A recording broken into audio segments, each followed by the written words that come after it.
गरीब का तू ही दाता, तू ही पालनहार है।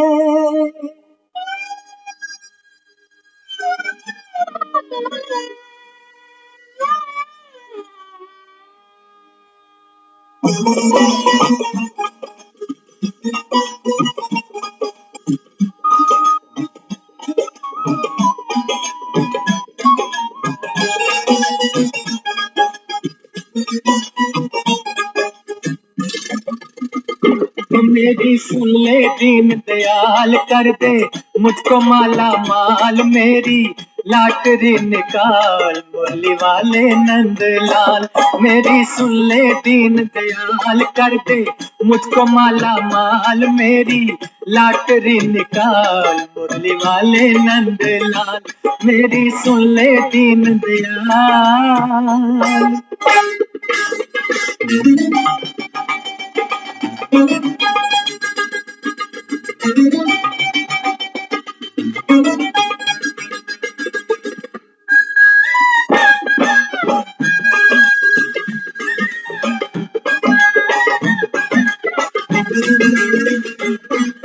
सोता हूँ फुटपाथ पे दाता, पास नहीं है बिस्तर हे प्रभु जी।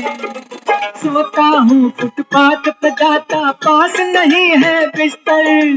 बीवी बंगला कार दिला दे जग के प्राइम मिनिस्टर। मैं तो करूँ भूख हड़ताल, तेरे दर पे हो नंदलाल। मेरी लाटरी निकाल मुरली वाले नंदलाल। मेरी सुन ले दीन दयाल।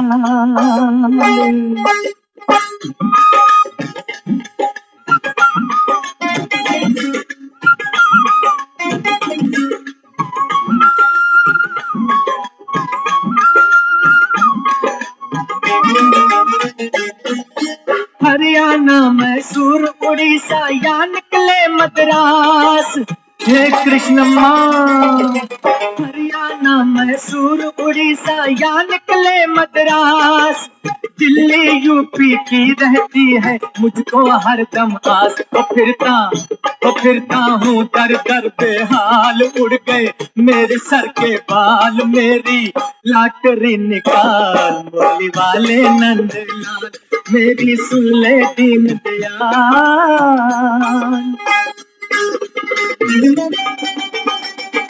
प्रभु जी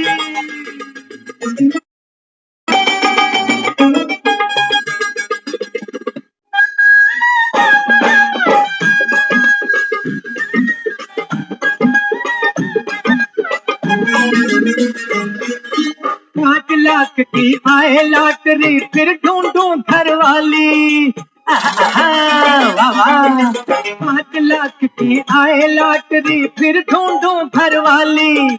नकदी चपटी मोटी पतली हो गोरिया काली। वो ऐसा चक्कर चला जगपाल, मैं भी चलूं सेठ की चाल। मेरी लाटरी निकाल मुरली वाले नंदलाल।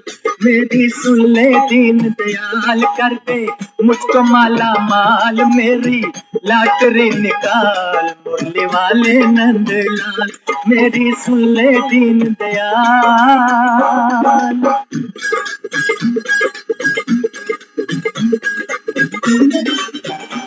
मुरली वाले नंदलाल।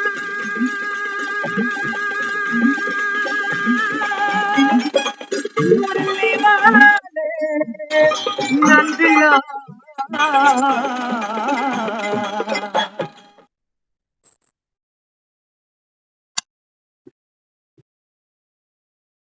ओम शांति। ओम शांति दीदी। ओम शांति। तो भक्ति का कितना प्यारा भजन। बाबा कहता कि बच्चे ऐसे ही मुझे याद करते आए हो। मेरी लाटरी लगा मुरली वाले। बाबा कहता है दुनिया ये जानती है कि मुरली वाला ही है जो लॉटरी निकाल सकता है। कोई ऐसा चक्कर चला, बाबा कहता है दे रहा हूं तुमको सुदर्शन चक्र। बाबा कहता है जो चाहिए संकल्प से, बाबा कहता है आप सृष्टि रच लो अपनी। हम्म, तो आज की जो मुरली है भक्ति पर ही चली। हम्म, तो बाबा हमको समझाते हैं बच्चे भक्ति का फल क्या है। हाँ, जैसा अभी सुना ना 5 लाख की लॉटरी निकाल। आजकल तो 5 लाख में कहाँ, 5 लाख तो कहते हैं ना ऊंट के मुंह में जीरा। हम्म, तो बाबा कहता है बच्चे भक्ति का फल क्या है। दुकान नहीं, मकान नहीं, बच्चे नहीं, पत्नी नहीं, पति नहीं। बाबा कहता है भक्ति का फल है ज्ञान। माया बाबा कहता है आपको ऐसा बुद्धू बनाकर बैठी है 2500 साल से कि किसी को ये ही नहीं पता कि कौन है, कहाँ से आए हैं, कौन है माई बाप हमारा, कुछ नहीं जानते। हम्म, तो बाबा कहता है अभी भक्ति का फल क्या देता हूँ, ज्ञान देता हूँ। तो बाबा कहता है कहते हो ना भक्ति करते करते सर के बाल भी उड़ गए, अब तो सुन दीन दयाल। तो बाबा कहता है मैं तो रोज सुनाने आता हूँ लेकिन तुम्हारे पास वक्त नहीं है। भक्त क्या करते हैं व्रत के नाम पर भूख हड़ताल, कि तेरे दर पर भूख हड़ताल करके बैठे हैं। बाबा कहता है भूख हड़ताल से नहीं होगा, विकारों की हड़ताल करनी पड़ेगी। हाँ, तो बाबा समझाता है बच्चे भक्ति का फल क्या है, ये ज्ञान की मुरली। हम्म, मिलता भी एक ही बाप से है। बाबा कहता है दर दर भटके तो हो, मिला कहीं से, कहीं से सुख, कहीं से शांति। बाबा कहता है कोई अविनाशी खजाना कहीं हाथ लगा। कितनी भी किसी ने भक्ति की हो, शास्त्र पढ़े हो, लेकिन फिर भी याद किसको करते हैं, शास्त्रों से नहीं मांगते सुख, मांगते हैं शास्त्र पढ़कर भी अरदास उसी के आगे करते हैं कि मेरी ये प्रार्थना, मेरा ये पाठ आप स्वीकार करो। बाबा कहता है बच्चे पाठ माना जो आपने पाठ सीखा जीवन, उसको कहते हैं पाठ करना। बाकी तो देखो दुनिया में किताबें बाबा कहता है लिखने वालों ने लिखी, पढ़ने वाले पढ़ते जा रहे हैं, वो बाबा कहता है प्राप्ति कुछ भी नहीं है।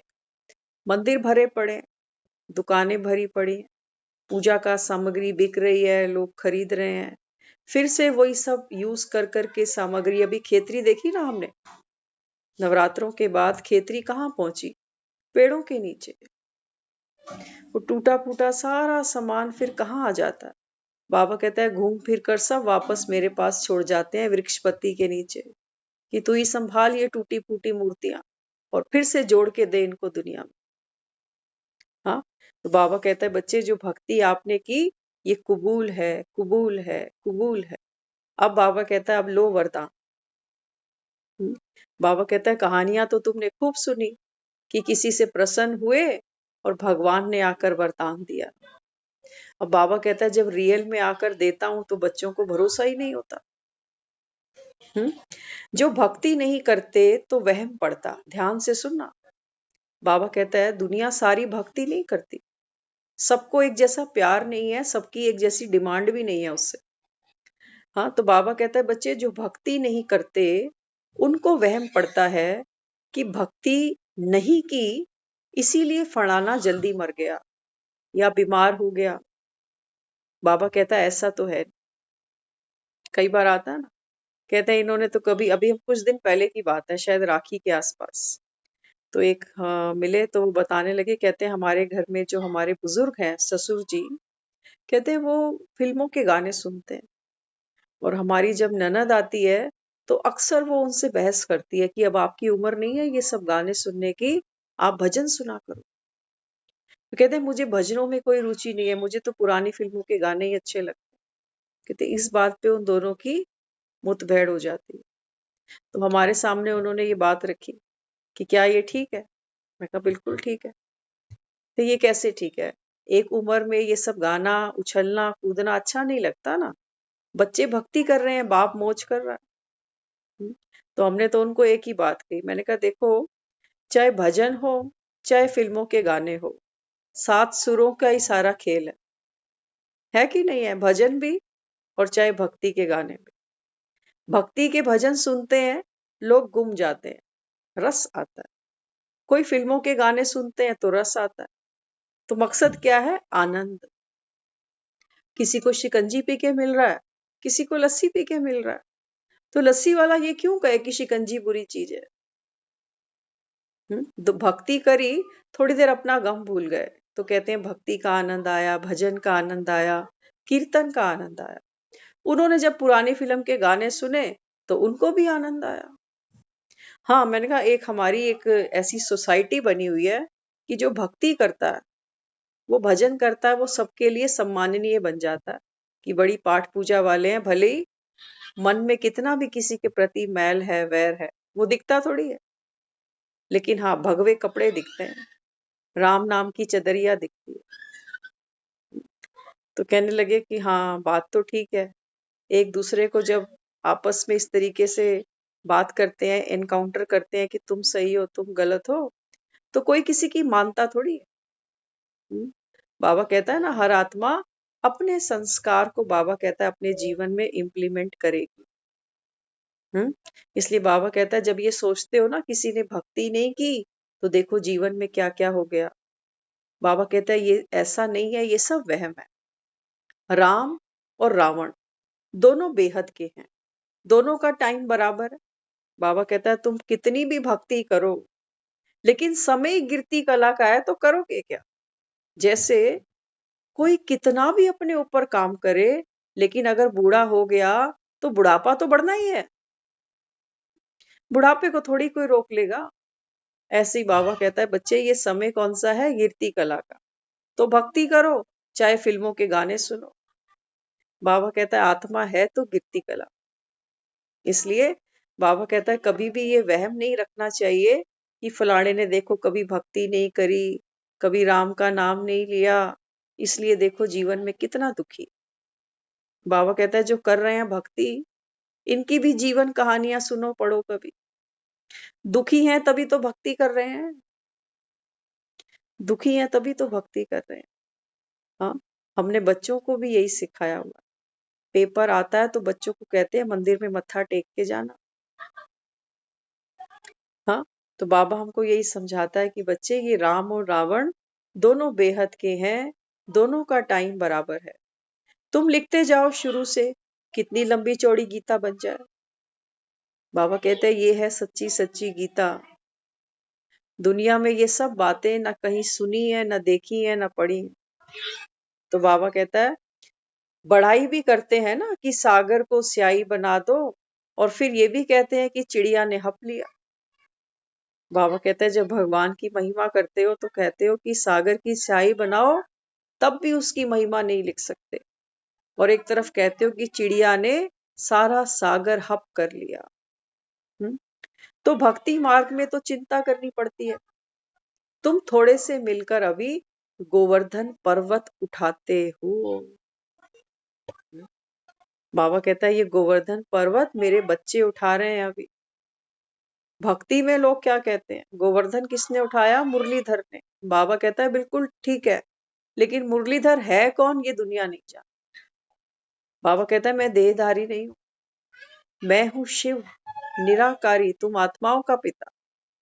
तो यहाँ बाबा कहता है तुम अभी थोड़े से बच्चे मिलकर ये कलयुग रूपी गोवर्धन पर्वत उठाते हो, दुखों का पहाड़। तो दुख भी सहन करते हो ना। बाबा को कई बच्चे रूह रिहान करते हैं, कहते हैं बाबा इतना समय हुआ ज्ञान में, कब आएगा सत्युग, कब तक सहन करें। बाबा कहता है बच्चे सबर का फल मीठा। तो जो दुख का पर्वत उठाते हैं, उस परमात्मा के साथ उसके बच्चे बनकर बाबा कहते हैं बच्चे दुख भी सहन करते हैं, किसके नाम पर, बाप के नाम पर। तो बाबा कहता है ऐसे बच्चों पर मैं बलिहार जाता हूं। कहते हैं ना तुलसीदास चंदन घिसे, तिलक रजाई का तुमको मिलता है अपनी मेहनत से। बाबा कहता है भक्ति में तो सिर्फ कह देते हैं कि तुलसीदास चंदन घिसे, तिलक रजाई का बाबा कहता है तुम बच्चों को मिलता है, बाकी तुलसीदास तो चंदन ही घिस घिस के चले जाएं। बाबा कहता है अभी जो बच्चे बाप के खुदाई खिदमतगार हैं, ऐसे बच्चों को बाबा कहता है सत्युग की बादशाही देता हूं, लेकिन तुम्हारी अपनी मेहनत से। तो परमात्म ज्ञान की नवीनता ही पवित्रता है। भक्ति फकीर बनाती है, ज्ञान तुमको अमीर बनाता है। बाबा कहता है जो भक्ति करते आए हो ना, भक्ति में तो बाबा कहता है रोज गिड़गिड़ाया तुमने, लेकिन बाबा यहाँ समझाते हैं हमको कि अभी ज्ञान से तुम अमीर बनते हो। तो कौन बनते हैं? अधिकारी आत्मा, ईश्वरीय गॉडली स्टूडेंट बनते हैं। हम्म तो ज्ञान भी हड्डियां नरम करता है, यूं तो भक्ति भी नरम बनाती है। बाबा कहता है कुछ ना कुछ तो गुण भक्ति भी देती है, लेकिन ज्ञान बाबा कहता है ये हड्डियों को माना अहंकार को नरम करता है। तो देह का भान गिरा दिया, भक्ति में तो देह का भान कभी नहीं गिरता। हम्म अंदर में अजपा जाप चलता रहे, मंदिरों में भी लिंग रखते, उनका तो कोई शरीर नहीं है। बाबा कहता है मंदिरों में भी देखते हो ना शिवलिंग रखा हुआ है, ये कौन है? बाबा कहता है दुनिया तो जानती नहीं, वो शिव और शंकर को एक ही समझते। तो अभी बाबा समझाता है भक्ति में भी कर्म करते याद बनी रहती है, सर्वव्यापी कह दे तो फिर याद किसको करे। भक्ति भी बाबा कहता है बच्चे करते हैं, बच्चे तो नहीं करते, भगत करते। लेकिन बाबा कहता है भक्तों को भी क्या रहता है, याद बनी रहती है, लेकिन किसकी बनी रहती है वो उनको भी नहीं पता। तो कभी किसको याद कर बैठते हैं, कभी किसको याद कर बैठते हैं। ऐसे नहीं सिर्फ परमात्मा को नहीं जानते, आत्मा को भी नहीं जानते। भगत बाबा कहता है ना तो बाप को जानते हैं और स्वयं को भी नहीं जानते, ना परमात्मा को तो ना आत्मा को जानते हैं। आत्मा को जान जाए तो परमात्मा को झट जान जाए। बच्चा अपने को जाने बाप को नहीं, ये तो हो नहीं सकता। बाबा कहता है संसार में आत्मा को भी कौन जानता है। आत्मा के नाम पे तो बस यही कहते हैं मरने के बाद कि इसकी आत्मा को शांति मिले। बाकी बाबा कहता है आत्मा के बारे में कोई कुछ नहीं जानता। बहुत मीठा माशूक है, नहीं तो सभी उनको याद क्यों करें। हाँ, बाबा कहता है सब कुछ होते सोते, लौकिक माता पिता होते सोते भी बाबा कहता है तुम मुझे याद करते हो, क्योंकि तुम्हारी सी कृपा में सुख घनेरे। हाँ, तो बाबा कहता है बच्चे बहुत मीठा माशूक है, नहीं तो दुनिया मुझे फिर याद क्यों करे। कोई नहीं जिसके मुख से भगवान नाम नहीं निकले। हाँ, बाबा कहता है ऐसा तो कोई दुर्लभ है जो मुझे याद नहीं करता। भगत अपनी भक्ति में बहुत मस्त रहते हैं, तुमको फिर ज्ञान में मस्त रहना चाहिए। है ज्ञान की मस्ती। हाँ, बाबा कहता है भक्तों को भी देखो, भक्ति का कितना नशा रहता है। कार्तिक महीना मना रहे हैं अभी। हाँ, तो बाबा कहता है तुमको ज्ञान की मस्ती में रहना चाहिए। वृंदावन में भी अब जैसे कहा कि भक्ति में भगवान कह रहे हैं कि मेरे को सब याद करते हैं, ज्ञान में भी सब याद करते हैं। तो सबको ये तो ज्ञान है ना कि परमात्मा को ही याद करेंगे ना, क्योंकि रचना तो उसी की है सारे। तो परमात्मा को ही तो याद करेंगे, और बिल्कुल। किसको याद करेंगे। देखो भक्ति में बाबा कहता है कि भक्ति में भी भक्त मुझे याद करते रहते हैं, लेकिन सर्वव्यापी मानते हैं। परमात्मा नाम तो भक्ति में खूब आता है, लेकिन वो कौन है, उससे क्या प्राप्ति होती है, वो कब आता है, आकर क्या करता है। बाबा कहता है भक्ति में ना आत्मा को जानते ना परमात्मा को जानते। याद तो कर रहे हैं वो, लेकिन किसको याद कर रहे हैं, ये मुरली मनोहर कौन है। हाँ, तो बाबा कहता है ये तो नहीं जानते ना, आत्मा को ही दुनिया नहीं जानती सिवाय तुम बच्चों के।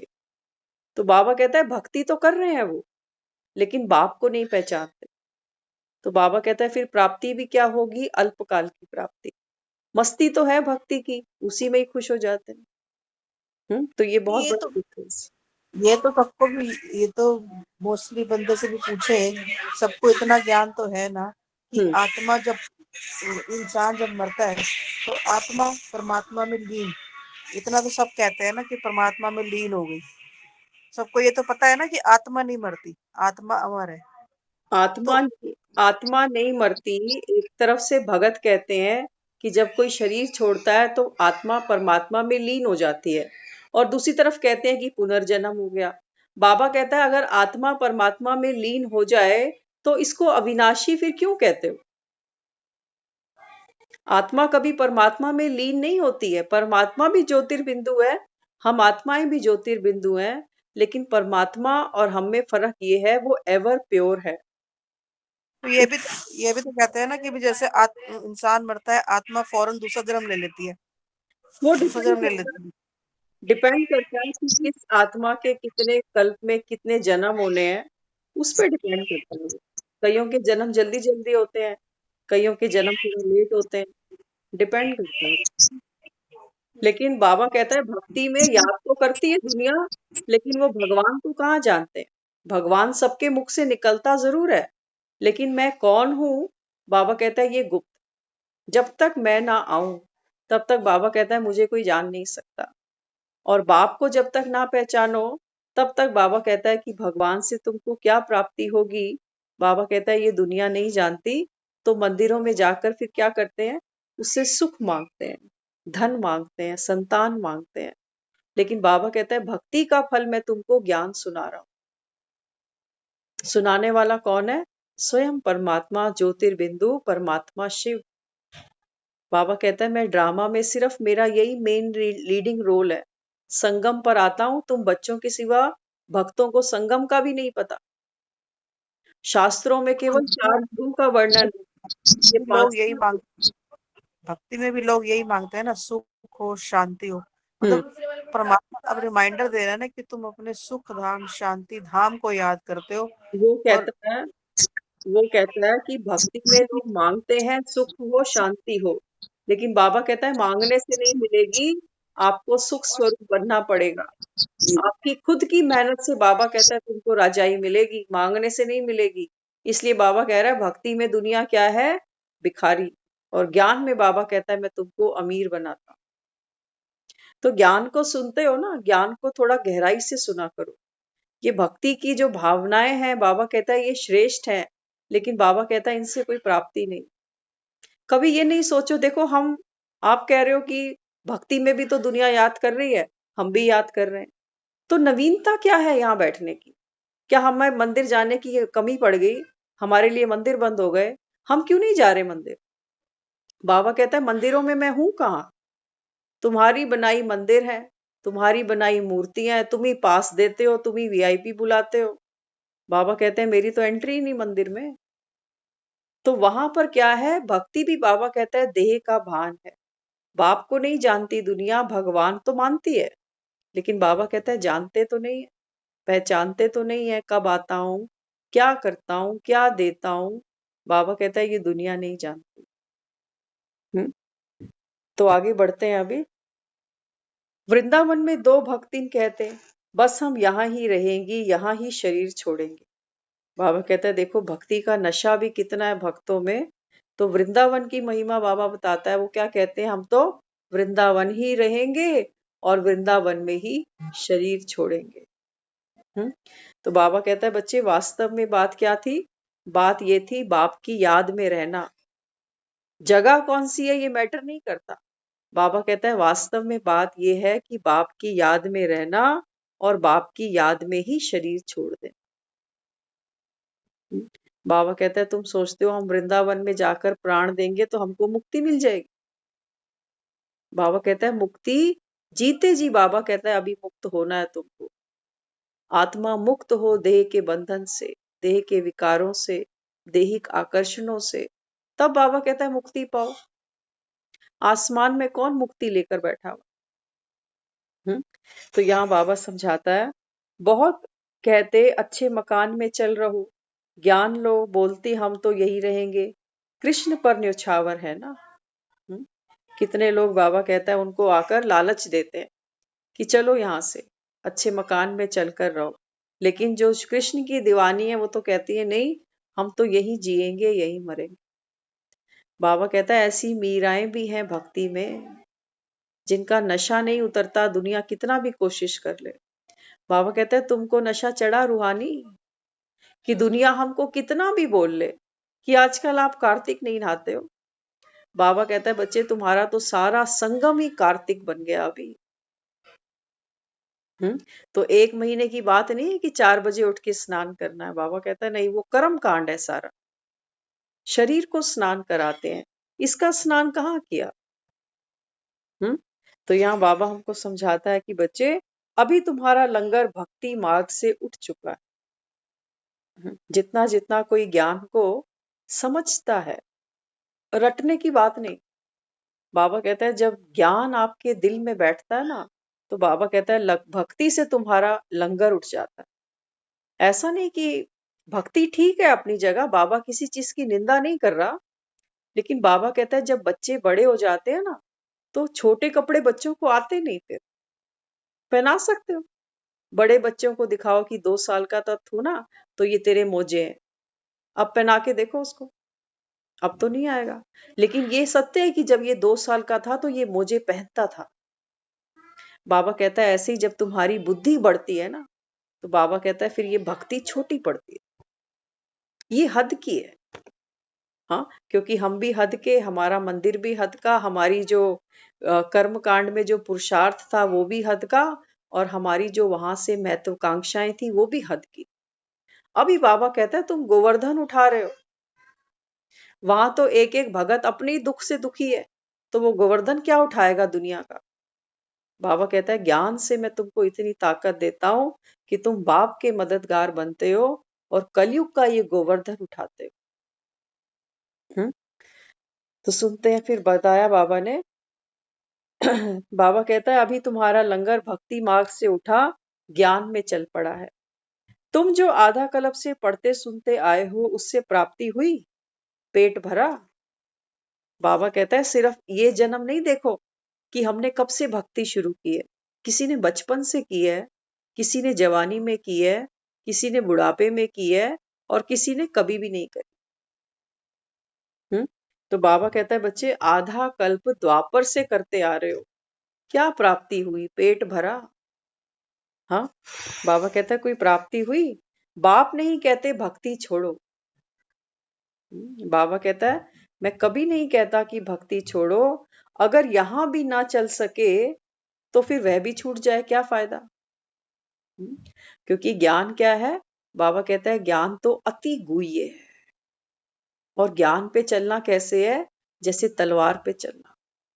क्योंकि अहंकार कटता है ना, यहाँ आत्मा के विकार कटते हैं, मैल कटती है, तो पीड़ा होती है। पीड़ा ही तो होती है। और कहते बाबा हम घर में क्या थे और आपने हमको क्या बना दिया। हाँ, ना किसी को काट सकते हैं, ना किसी को भौंक सकते हैं। आदत थी ना पुरानी, छोटी छोटी बात पे काटना, भौंकना। बाबा ने क्या किया अभी, बाबा ने बोला कि बच्चे तू मेरा बच्चा है। ये कलयुगी लक्षण है, एक दो को दुखी करना। तो बाबा कहता है फिर दुखी होते हो। कहते हैं बाबा कब तक बर्दाश्त करूं। हाँ, तो बाबा यहाँ हमको समझाता है कि बच्चे मैं तो नहीं कहता कि भक्ति छोड़ो, अगर यहाँ पर भी नहीं चल सके, ज्ञान भी नहीं चल सके, तो बाबा कहता है फिर भक्ति भी छूट जाए, क्या फायदा। इसीलिए बाबा हमेशा कहता है भक्ति करते जाओ, साथ साथ बाबा कहता है 1 घंटा ज्ञान सुनते जाओ बस, और कुछ खास नहीं। बाबा कभी भक्ति के लिए हमको मना नहीं करता कि मंदिर नहीं जाना, कीर्तन पे नहीं जाना। एक चीज पूछूं, अब जैसे कह रहे हैं कि भक्ति करते जाओ, हम्म, तो भक्ति में तो हम जैसे अपने इष्ट को याद करें, जिसको भी माना जाता है, ठीक है। हम्म, और बाबा ये कहते हैं सिर्फ मेरे को याद करो और किसी को याद मत करो। हम्म, जब भक्ति में हम उनको याद कर रहे हैं तो दो हो गए ना, हम्म, दो तरफा हो ना, कि दो तरफा याद कर रहे हैं। हम्म, फिर एक एक तो नहीं रह गया ना कि एक को याद कर रहे हैं। हम्म, ध्यान तो डाइवर्ट दो तरफ है ना। हम्म, मतलब भक्ति भी ना छोड़ो और ज्ञान में बाबा को भी मत छोड़ो, हम्म। तो ध्यान तो दो तरफ डाइवर्ट है ना।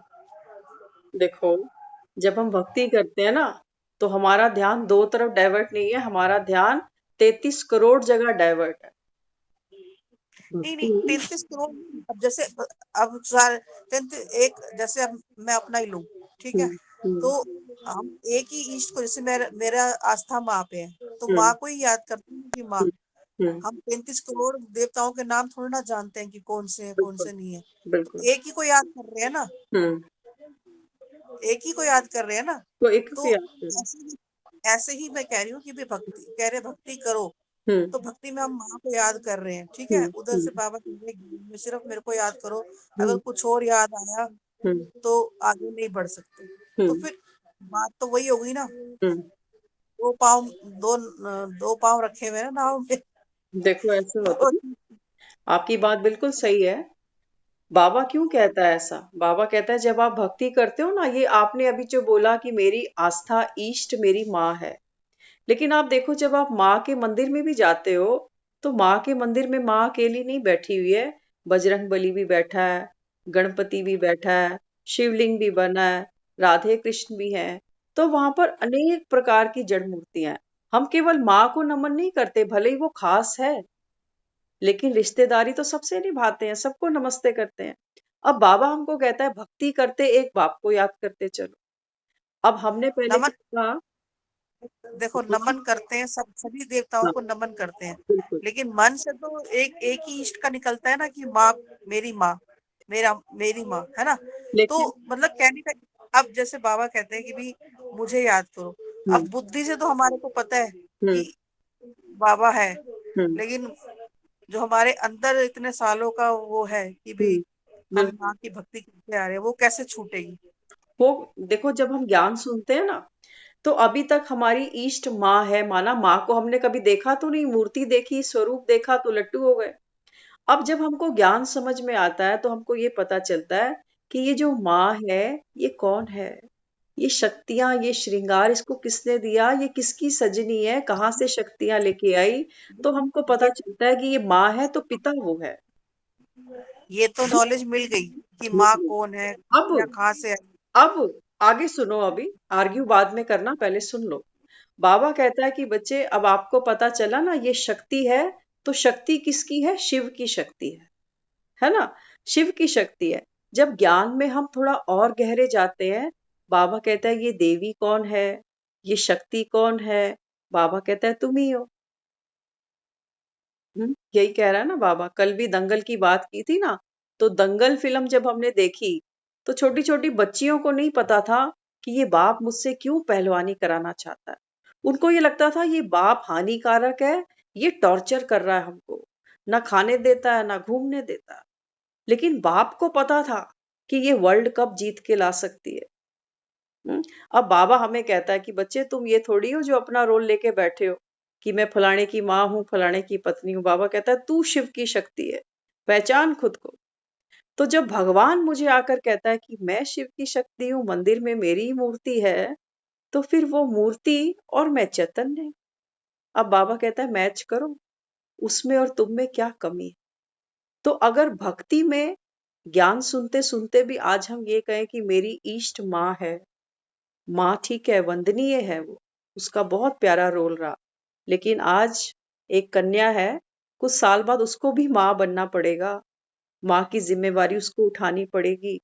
बाबा कहता है बच्चे ज्ञान में तुम सब कौन हो? भारत की माताएं हो, वंदनीय हो। तो ये रोल तो हमारा है। ये इतनी सुंदर माँ, ये तो मैं ही थी। अब बाबा कहता है अब बता। अभी भी भक्ति में तो लोग कहेंगे भी हमारी तो इष्ट यही है, हम तो इसी को मत्था टेकते हैं, इसी के व्रत करते हैं, इसी के आगे झोली फैलाते हैं। अब बाबा कहता है भक्ति तो क्या है, ये तुमको गरीब बना रही है कि भर दे झोली माँ तो मैं हलवा बांटूंगी। लेकिन यहाँ वो हमको ये कह रहा है कि बच्चे तू बन शक्ति, शेर पर कर सवारी।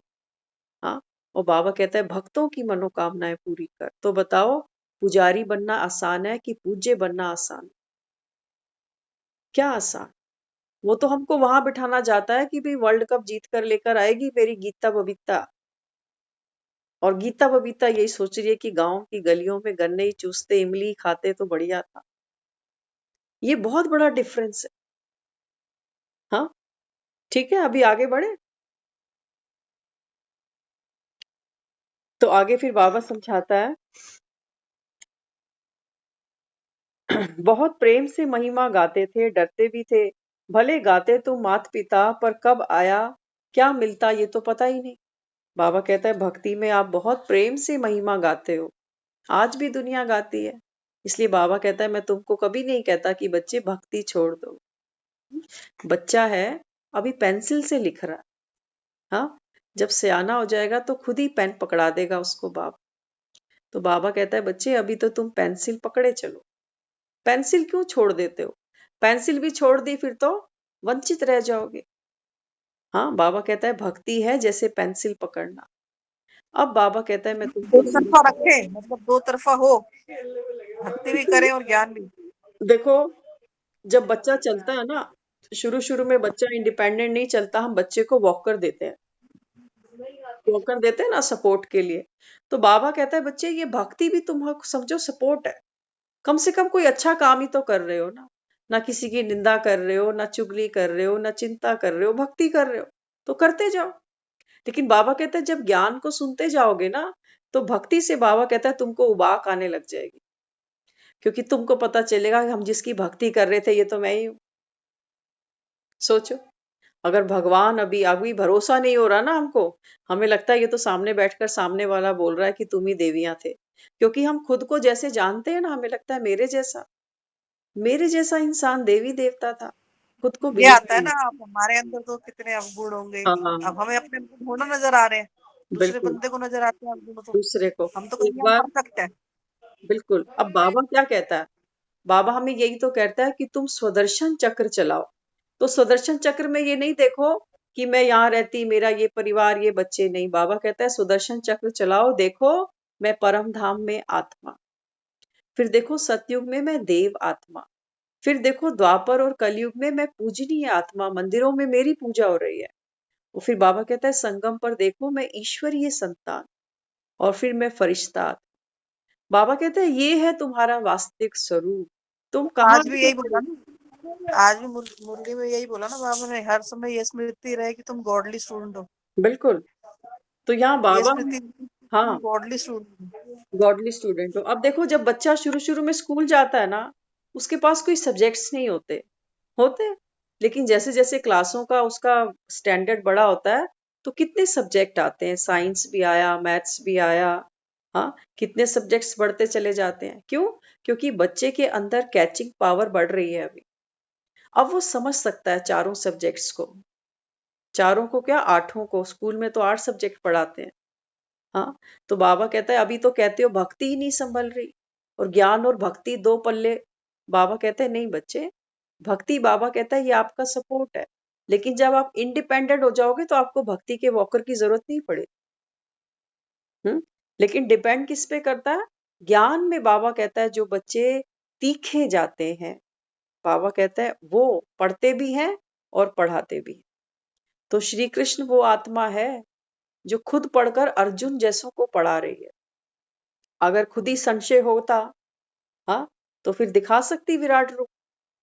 इसलिए बाबा हमको समझाता है कि बच्चे, अभी तो तो आप, अभी तो भक्ति में जैसे हाँ, जाते हैं ना, कीर्तन करने, अभी संशय आता है मन में। हम्म, अभी तो संशय आता है, हाँ, संशय आता है, कई बिल्कुल। बार होता है कि नहीं क्योंकि हम क्योंकि क्यों संशय आता है उसका भी कारण है, भक्ति में भीड़ है। भक्ति में भीड़ है, एक दो के पीछे पीछे मन आकर्षित होता है, भागता है, भेड़ चाल है। लेकिन बाबा कहता है ज्ञान में विरले चलते हैं। ज्ञान में बाबा कहता है मुझे भीड़ नहीं चाहिए, हाँ, क्योंकि ये वो नहीं है कि हड़ताल रखी और कोई डिमांड सामने रख दी। बाबा कहता है यहाँ मेहनत भी तुम्हारी है, पुरुषार्थ तुम्हारा, भाग्य भी तुमको बनाना है, लेकिन ताकत सारी मेरी। इसलिए बाबा कहता है कि बच्चे संशय अगर आया, तो बाबा कहता है तभी तो तुमको विशाल बुद्धि भव का मैं वरदान देता हूँ। विशाल बुद्धि क्यों देता है बाबा? ये जो ज्ञान का तीसरा नेत्र देता है ना, ये दिव्य बुद्धि है हमारी। वो बाबा कहता है जो मैं तुमको मुरली में सुनाता हूँ तुम खुद जज करो कि क्या राइट है क्या रॉन्ग है, तुम्हारे शास्त्र ठीक है या जो मैं आकर तुमको सुना रहा हूँ ये ठीक है। बाबा कहता है तुम जज करो। कोई जबरदस्ती किसी को यहाँ बिठाता नहीं है वो, और ना यहाँ कोई बैठ सकता है। बाबा कहता है जिनको बाप पर संशय होगा, वो मुरली में बैठेगा ही नहीं। वो कहेगा हमें तो भक्ति के ढोलक छेड़े अच्छे लगते। बाबा कहता है वो ज्ञान में नहीं चल सकता फिर। तो यहाँ बाबा समझाते हैं आगे, बाप नहीं कहते भक्ति छोड़ो, अगर यहाँ भी नहीं चल सके तो फिर भक्ति भी छूट जाए तो फिर क्या फायदा। इस समय सब भक्तियां हैं, सबकी सदगति करने वाला मैं हूं। देखो भक्ति दुनिया करती है, क्या क्या करते हैं भक्ति में, खेल पाल हम सबने किए हैं। हम वहां जाते थे कार्तिक के महीने में, तो वो एक दिन एकादशी के दिन तुलसी का विवाह कराते हैं। तो कई लोग तो इतने बड़े लेवल पे ऑर्गेनाइज कराते हैं, बैंड बाजा लेकर जाते हैं, बकायदा जैसे शादी होती है। हाँ, तो हमने एक बार किसी से पूछा मैंने कहा आप कह रहे हो हम लड़की वाले हैं, हम तुलसी जी की तरफ से हैं और ये ठाकुर जी की तरफ से हैं। तो वो आपस में एक एक बारात चलती है, एक पॉइंट पर पहुंचते हैं, तो बहुत अच्छे से उसको करना, जो भी होता है, पंडित को कितना कुछ देते हैं वो तुलसी की शादी पर।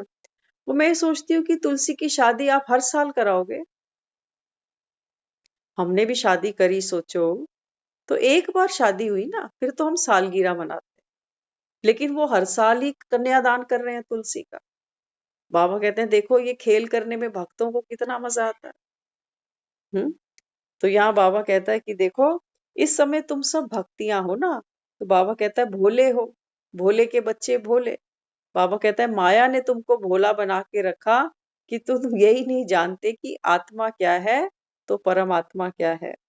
बहुत प्रेम से महिमा गाते थे, डरते भी थे, भले गाते तुम मात पिता, पर कब क्या किया, क्या उससे मिलता है ये नहीं जानते। बाबा कहता है भक्ति भी लोग करते हैं ना, मन में डर है। मोर देन 95% जो भक्ति कर रही है दुनिया, मन में डर है, कहीं भगवान नाराज ना हो जाए, कहीं कुछ अनहोनी ना हो जाए। हाँ, दान पुण्य भी करते हैं किस लिए, कि कल को ये कर्म हमारे सामने आ जाए। तो बाबा कहता है प्रेम किससे करें बेचारे, किसी एक को थोड़ी जानते हैं। हाँ, आज हम बोले हमारी तो माँ में बहुत इष्ट है माँ हमारी, और हो सकता है मेरे ही घर में कोई आकर बोले कि नहीं मैं माँ को तो नहीं मानता, मेरा साईं बाबा में बहुत ज्यादा प्यार है। तो कौन बड़ा हो गया फिर? बाबा कहता है यही तो लड़ाई है। एक ही घर में बाबा कहता है कितने धर्म पलते हैं आज, लेकिन वास्तव में तुम्हारा धर्म क्या है? बाबा कहता है तुम जानते ही नहीं।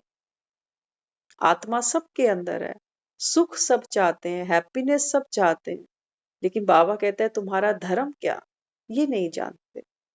आज हम हिंदू परिवार में जन्म लिया तो हमको माँ से लगाव हो गया, क्योंकि जन्मते ही हमने घर में माँ की महिमा देखी, तस्वीर देखी, कंजकें देखी, तो वहां लुट्टू हुए। सोचो मुस्लिम परिवार में जन्म लेते तो हमारा 33 करोड़ से कोई लेन देन नहीं था। इसलिए बाबा कहता है कि बच्चे भक्ति मार्ग में भी चित्रों के आगे बैठकर याद करते हैं ना। हाँ, तो मंदिर में कीर्तन होता है तो पहले तस्वीरें सजाई जाती है, तो बाबा कहता है चित्रों के आगे बैठकर याद करते हो, अलग कोठरी में बैठ माला सिमरते हैं, लेकिन जब माला सिमरी जाती है तो बाबा कहता है वो एकांत में। अब फर्क समझना दोनों चीजों में। भक्ति में बाबा कहता है तुमको तस्वीरें चाहिए मुझे याद करने के लिए, तो कोई किसको याद कर रहा है, कोई किसको, कोई किसको। लेकिन बाबा कहता है जब माला सिमरते हैं, तो माला सिमरना माना क्या? बाबा कहता है भक्तों को तो ये भी नहीं पता ये माला है क्या चीज।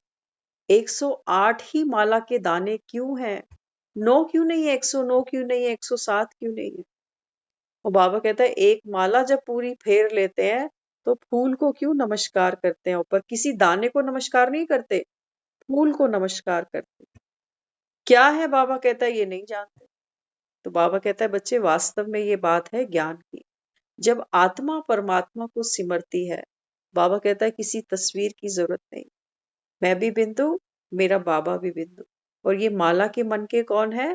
बाबा कहता है ये सब मेरे ब्राह्मण बच्चे हैं।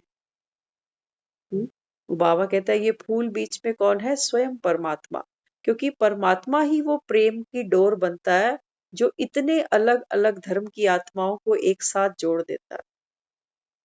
बाबा कहता है भगत तो क्या करते हैं, माला जपते हैं, मणके फेरते हैं, लेकिन बाबा कहता है यहाँ तुमको मैं सिखाता हूँ संस्कारों का मणका फेरना।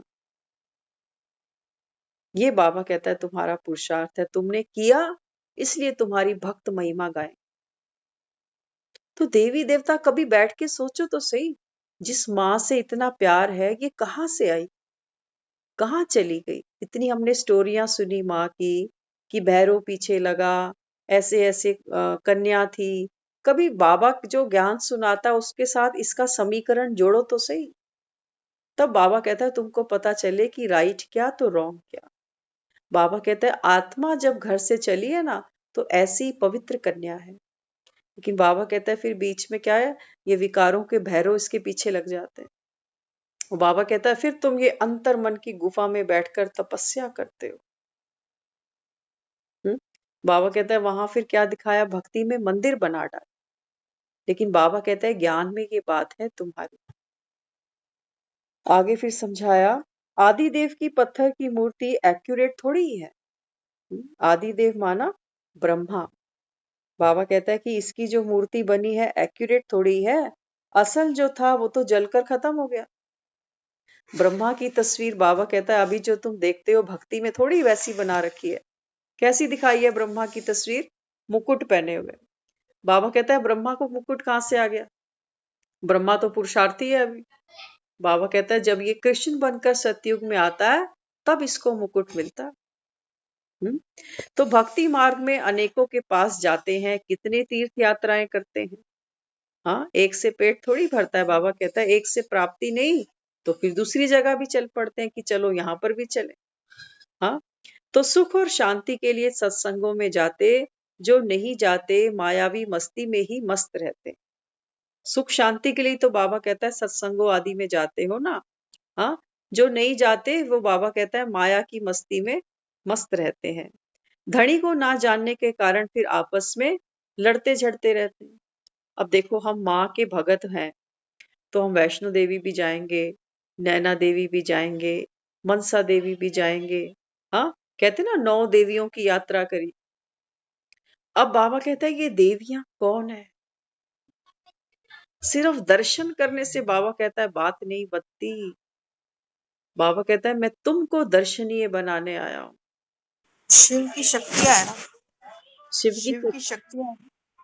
बिल्कुल शिव की शक्तियां, ये मूर्तियां नहीं है, वो हम है। बाबा कहता है ये तुम्हारी मूर्तियां बनाई है भक्तों ने, वो शिव की शक्ति उनकी जड़ मूर्ति है। बाबा कहता है लेकिन चैतन्य तो तुम हो। अपने आप को देखो। बाबा कहता है मैं हूं शिव की शक्ति, मैं तैयारी कर रही हूं अभी कि मेरे मंदिर बनने चाहिए। बाबा कहता है तुम्हारे ही थे और फिर से तुम्हारे बने। तो ये हमें बातें क्यों नवीन लगती हैं, क्योंकि वाकई हमको कभी किसी, बाबा कहता है कभी तुम्हें एक ख्याल भी नहीं आ सकता कि तुम ही देवी देवता थे। क्यों क्यों नहीं ख्याल आ सकता, पता है आपको? मैं एक, बताऊं सुनने एक में, छोटी सी एक छोटी सी स्टोरी सुनाते हैं आपसे, क्योंकि मुरली ये बहुत लेंदी है, ये 3-4 दिन में खत्म होएगी, आज नहीं होने वाली।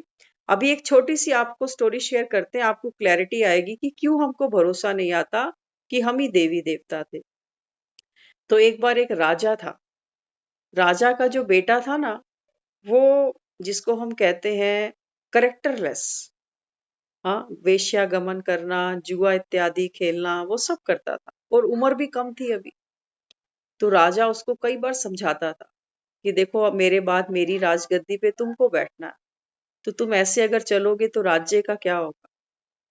तो बेटा था, धन का भी नशा था, तो बाप की बात तो सुनी नहीं। तो एक दिन गुस्से में आके महल छोड़ के चला गया। अब चला गया तो राजा ने सोचा चलो गुस्से में गया है, आ जाएगा वापस। 1 दिन बीता, 2 दिन बीते, वो नहीं आया। अब राजा को चिंता हुई, मन ही मन सोचने लगा कि मैंने व्यर्थ ही इसको बोल दिया। हाँ, ना होने से तो कम से कम है तो सही बेटा, दुनिया ये तो जानती है ना कि है तो सही। तो एक वजीर को भेजा, बोला कि जाओ सारे नगर में ढूंढो उसको, वो कहाँ गया। अब सारे नगर में जाकर उसको ढूंढा, जगह जगह ढूंढा, हाँ, मदिरालों में ढूंढा, कहाँ कहाँ ढूंढा, लेकिन उसका कुछ पता नहीं चला। अब इस बात को कई साल हो गए। राजा और वृद्ध हो गया, मन मन में रोज कोसता है अपने आप कि मैंने क्यों उस दिन उसको डांट दिया, नहीं डांटता आज कम से कम मेरी नजरों के सामने तो होता। अब तो पता नहीं मैं कब तक जीऊंगा, क्या होगा, तो इस राज्य को फिर कौन संभाले। हाँ, तो जब इतने साल बीत गए उसको, तो उसने फिर से वजीर को बोला, कहते हैं एक बार फिर से कोशिश करके आओ ना। हम्म, तो वजीर वहां गया। वजीर ने नगर भी ढूंढा, नगर के आसपास भी ढूंढा, तो किसी ने उसको हिंट दिया कि दूसरे किसी नगर में इतने साल का एक है युवक, लेकिन सारा दिन वो मदिरा ही पीता, आप जाकर देख लो। अब चेहरा भी उसका इतने सालों में बदल गया। तो फकीर जब वो वजीर वहां पहुंचा तो वकील ने उसको पहचाना, हुलिया इसका बिल्कुल बदला हुआ है, कोई नहीं कह सकता अब ये राजा का बेटा है। हम्म, तो उसको फिर बहला फुसलाकर उसको बोला कि अच्छा तुमको पीने का बहुत शौक है? बोला हाँ। कितने साल से यहाँ रहते हो? बोला जी इतने साल से। अब उसको खुद भी याद नहीं है क्योंकि सारा दिन तो वो पी के पड़ा रहता है कि मैं राजा का बेटा था, खुद भी भूल चुका अब। हाँ, तो कभी किसी की जेब काटी, कभी क्या किया, कभी क्या किया, ऐसे कर करके उसने वो जीवन अपना जी लिया। अब जब वजीर ने उसको पहचाना तो बहला फुसलाकर उसको महल तक लेकर आया। बोला आपको खूब पीने के लिए देंगे, हमको महल में एक काम करने वाला कोई चाहिए, आपके जैसा ही चाहिए। तो पहले तो वो तैयार नहीं हुआ, कहता काम तो मैं नहीं करना चाहता, कभी मैंने काम किया ही नहीं। तो बोला अच्छा कोई खास काम नहीं है, आपको केवल दरबार के बाहर बैठना है, आते जाते कोई देखना है बस, ये तो कोई काम नहीं है। बोला हाँ ये तो मैं कर लूंगा। तो उसको बोला कि ठीक है आप यहाँ बैठो। तो कई दिन बीते, वो वहां पीता रहा, राजा को भी दिखाया देखो ये तुम्हारा पुत्र, क्या हालत हो गई इसकी। हाँ, तो रोया उसको देखकर, पहचानता तो था नहीं बेटा, राजा ने भी पहचान लिया उसको। तो राजा ने बोला कि अब इसको कैसे स्मृति दिलाई जाए कि ये मेरा बेटा है, इतने साल हो गए इसको घर से भागे हुए। हाँ, तो वजीर ने बोला आप चिंता नहीं करो, मुझे थोड़ा समय दे दो बस, इसको धीरे धीरे धीरे मैं याद दिलाऊंगा। तो फिर उससे बहुत खुश हुआ, बोला कि आपकी ना सेवा से तो राजा बहुत खुश हो रहे हैं, वो कहते हैं इसको महल के अंदर की सेवा दे दो। तो कहने लगा कि नहीं मैं महल के अंदर नहीं जाना चाहता, बाहर जो मर्जी करा लो, अंदर नहीं जाऊंगा। तो उसने बोला नहीं हमें आप जैसा ही चाहिए, काबिल इंसान। आप आओ महल के अंदर आकर सेवा करो, आप कुछ करना नहीं, सिर्फ आपको सुपरवाइजरी करनी है, दूसरों को देखना है कि वह काम ठीक से कर रहा है कि नहीं कर रहा। तो बोला चलो, क्योंकि लालच तो सबको अच्छी लगती है ना। तो वो फिर महल के अंदर घुसा। अब जब महल के अंदर घुसा तो वहां पर भी उसको कई दिन बीत गए सेवा करते करते करते करते। तो अब राजा ने उससे पूछा कि क्या अब मैं उसके सामने आऊं, मैं बताऊं उसको? राजा वो कहने लगा नहीं अभी नहीं, अभी रुको, अगर अभी हम उसको बोलेंगे कि तुम राजा के बेटे हो तो वो भाग जाएगा, भरोसा ही नहीं करेगा। हाँ, तो धीरे धीरे जब वो फकीर जो वजीर था, उसकी बात उसके दिल पर लगती थी, अपना पन था उसके साथ उसका।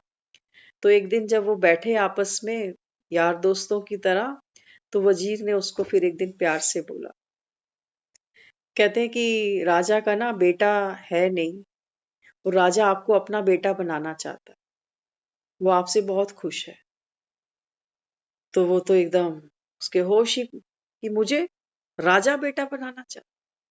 बोला नहीं नहीं मैं ये सब नहीं करना चाहता, मुझे तो जाने दो जाने दो जाने दो। बोले नहीं राजा ने आपको देखा है कई बारी महल से, कहता है ये युवक बड़ा होनहार है। था क्या? पियक्कड़ था, कोई काम नहीं करता था, लेकिन राजा को पता है ये मेरा बेटा है, बेटा भले ही भूल चुका। हाँ, तो वजीर ने उसको प्यार से बोला कि करना क्या है तुझे, राजा तो आज है कल मर जाएगा, राजगद्दी पे बैठी हो खूब ऐश करी हो, राजा तो सभी ऐश करते हैं, तू भी करेगा, मुझे भी करा दिया। बोला हाँ ये बात सही है, ये ठीक है, अगर मौज ही करनी है तो बन जाऊंगा राजा का बेटा। हाँ, तो फिर राजा के पास लेकर गया, राजा तो उसको गले लगाकर खूब रोया, क्योंकि उसको तो पता है ये मेरा असली बेटा है। असली बेटा नहीं पहचानता, वो सोच रहा है कि ठीक है ये मरेगा, गद्दी मेरे हाथ आ जाएगी। हम्म, तो बहुत भाव विभोर हुआ, उसको बहुत प्यार किया, अच्छे से उसको सब वेशभूषा पहनाई गई, बढ़िया खिलाया पिलाया गया। तो अब जो उसका अंदाज था बात करने का, बैठने का, उसमें एक परिवर्तन आने लगा। कहते हैं ना संग का रंग, उसकी बातचीत की जो शैली थी वो बदली, पहनावा बदला, उठक बैठक बदली, कुछ कुछ उसकी आदतें बदली, क्योंकि धीरे धीरे मेच्योरिटी भी तो आ रही थी ना। अब राजा ने अपने जीते जी उसका राज्य अभिषेक कर दिया, और उसको इतने जिम्मेवार काम सौंपे गए कि राजा से भी अच्छा करने लगा।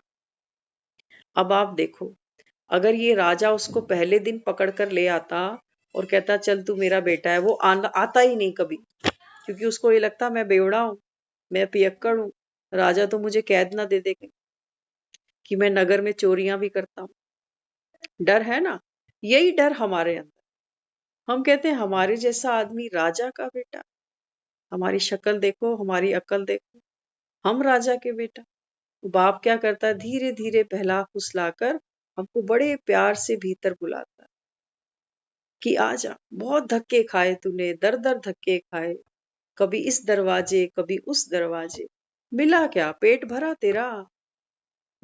बाबा कहता है मैं तो तुमको राजगद्दी देना चाहता हूं, लेकिन तुमको भरोसा नहीं होता कि हम राजा के बच्चे।